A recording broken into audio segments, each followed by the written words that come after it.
నేను మిమ్మల్ని అడిగేది ఒకటే, దాచిపెట్టుట చాలా గొప్ప విశేషమైన పని. అయితే నువ్వేం దాచిపెడుతున్నావు? ఆదాము పాపాన్ని దాచిపెట్టాడంట, కయీను నేరాన్ని దాచిపెట్టాడంట, రాహేలు దొంగిలిన సొత్తును దాచిపెట్టిందంట, ఆకాను శపితమైన దాన్ని దాచిపెట్టాడు, గెహాజీ శపితమైన దాన్ని దాచిపెట్టాడు, అననీయ సభ్యులలో మొక్కుకొనని దానిని దాచిపెట్టారు. ఈ దాచిపెట్టినంత శాపమే, కష్టమే, సమస్య, ఇబ్బందే. ప్రతి చోట భారీ నష్టాన్ని చూసాం. ఎక్కువ శాతం మరణాలే చూసాం. భయంకరమైన ధాంతరపు చావు.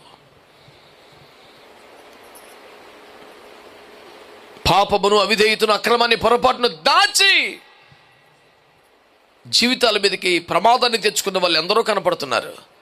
అదే సమయంలో దైవ సేవకులను దాచి వారి ప్రాణములు కాపాడి రాహాబుని వేశ్య క్షేమంగా దేవుని సందులో ఉండిపోగలిగింది.